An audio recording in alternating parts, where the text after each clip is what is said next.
What's up, my friends? The next Last of Us 2 video will be back next Saturday. Today, I wanted to post this Homeroom announcements video. I can't believe it's been a year since I posted my last Homeroom announcements video. Crazy how time flies. Anyway, if you've been watching me for a while on YouTube, you know I never engage in clickbait titles. I mean, who knows? Maybe I'd be more successful on YouTube if I did, but integrity means a lot to me. So this video is about exactly what it says in the title. Firstly, July marked the 5th anniversary or 5th birthday of the Skooled Zone on YouTube. Now, I registered the channel back in 2014, but I didn't post my first video until the summer of 2015. So happy birthday to the Skooled Zone, which is really a celebration of all of you who have been watching the videos and supported me over the years. It means so much to me to have such an engaged audience, and such a smart audience too. Some people might think I delete all the negative comments in the comments section, but I really don't. I just don't get that many negative comments, or even people being mean to other people in the comments section. You know, every once in a while I'll get a spammy comment with like a link to a scam site or something that I'll have to delete, but YouTube is actually pretty good about filtering that stuff out on its own. I think what's happened is that I just cultivated a really encouraging and friendly environment in the comments section where sharing ideas and helping other people is the focus. Anyway, happy birthday to the channel and cheers to the next 5 years. So during that gap between 2014 and 2015, when I officially launched the channel, I was doing all kinds of strategizing on how I could quit my day job and do YouTube full time. Because if I was able to do YouTube full time, I could put out way more videos and grow the channel in record time. That was even before the algorithm shifted towards quantity over quality. But after spending a bunch of money on equipment and software subscriptions and other things to actually make the videos, I knew I had to keep the day job and count on maybe a year or so out. Well, 5 years out and I still have the pesky day job. The channel has seen very steady growth and we breezed past 100k subs and all, but that doesn't always translate into ad revenue. Then YouTube started reducing income for its adverts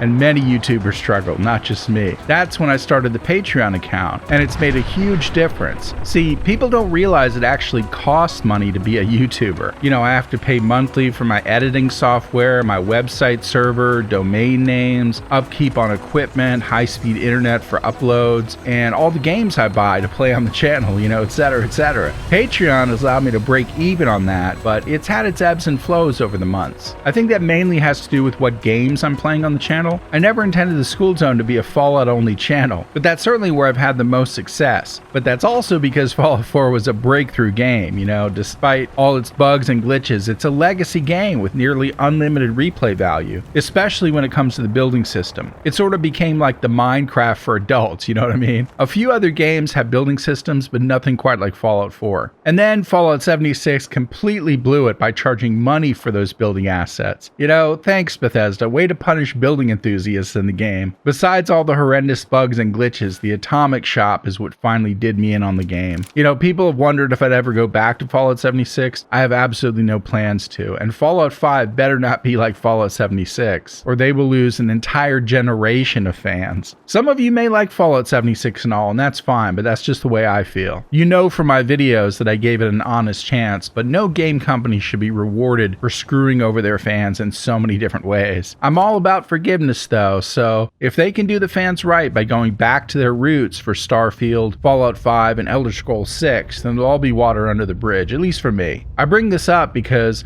Fallout 4 continues to be the bread and butter for the channel. Now, I've tried playing many other games on the channel and none of them have taken off like Fallout 4. And I keep strategizing ways to crank out more videos, but it's tough when you're pulled in a lot of different directions, you know? YouTube just doesn't pay enough for me to leave my day job yet, so that takes up a chunk of my day. And then I drink some coffee and work countless hours into the night on videos. One thing I learned very quickly being a YouTube gamer is that actually playing the games only accounts for about 20% of the time involved in making a video. The other 80% of the time involved is taken up by scripting, recording, editing, audio polishing, graphics, thumbnails, rendering and uploading, you know, metadata, social media and marketing, and then back to the drawing board brainstorming new ideas for the next video. You know, a lot of you wonder why I haven't shown off more settlements in Fallout 4. Think about this though. To build a really epic settlement, it takes at least 20 to 30 hours of work, maybe even more. My Vault 42 settlement at Grey Garden thing took probably, I don't know, I shudder to think about how long that took. But anyway, I posted Tour of a New Settlement, and it gets maybe like 100,000 views over its lifetime if I'm lucky, and that translates to about $100. So you divide $100 by 30 hours, which also includes all the parts of making the video I mentioned a second ago, and that comes out to about $3 an hour. That's less than half of the minimum wage in America, you know? Who could survive on that?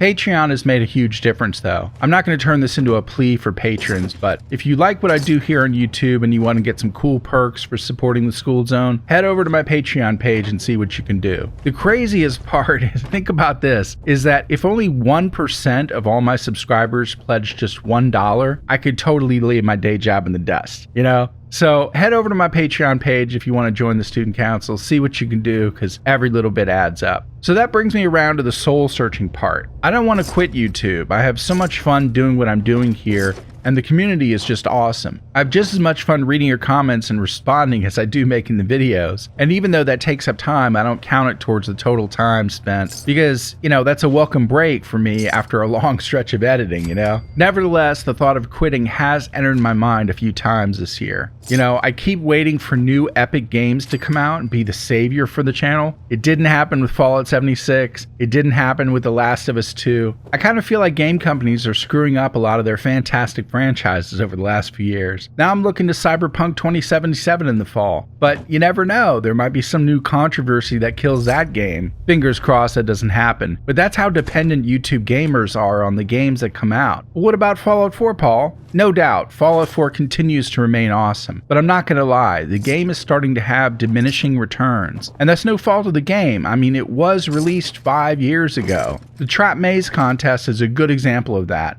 I knew it was a niche contest and all, but I had a grand total of 10 entries. That's it, 10. And over half of those had to be disqualified because they didn't follow the rules. So the remaining 5 were basically automatic winners. The good news is that several of those entries are really fantastic. I'll be posting a vote video very soon so you guys can decide the order of the winners from 5th to 1st place. But if you compare that to the first contest I ran, where there were over 100 entries, and that was when I had half the subscribers that I have now, you know? It definitely signals that Fallout 4 is starting to run its course. So what is this soul searching? What does it all mean? Well, I've decided that I'm not going to quit YouTube. It still brings me a lot of joy, and getting to interact with all of you is awesome. But it does mean that I won't be able to increase my video output beyond 1 or 2 videos a week for a while like I had hoped. At least until either my Patreon account explodes or some new game pops up on the scene that reinvigorates the channel. I'll continue posting Fallout 4 videos because the core audience is still hungry for more of those videos, which is awesome. And there is a very tiny but growing audience for The Last of Us 2, so I'll continue posting videos for that as well. I think, you know, once all the outrage blew over, people are coming around to realizing it's actually a pretty awesome game. Of course, the story could have been different, and in my final review video, I'm going to give you an entirely different plot line that they could have used that would have taken the game to new heights. You know, sort of like a little fanfic story of mine that I've been thinking about over the last few weeks. But anyway, I just wanted to wrap this up by saying that I'm still with you guys. I'm not going anywhere, but that doesn't mean it's not difficult and stressful. So I want to thank you guys for bearing with me during gaps in posting and other struggles to find that YouTube foothold. In fact, at some point, I may need to just take a month off so I can finally catch up on a list of cool things that I want to do for the channel, like start a Discord server, switch to Teespring for channel merch, and get that join button working next to the subscribe button, you know? Now, if money weren't an issue, I really do think I'd still be doing this for fun. You know, although if I won the lottery, I mean, I'd actually start my own video game studio and create my own stellar game. And you know it would rock because I've been in the trenches with this long enough to know what people like and don't like, and what makes a development company have integrity and what makes a company lose it, you know? But until such time that I win the lottery or get that big break, I'm just gonna continue what I'm doing and making the best of it. You guys are worth it, and the impact I'm having is worth it as well. Thanks again for sticking with me through thick and thin, especially during these troubled times out there, and I'll see you in the next video. LPK. Love, peace, knowledge.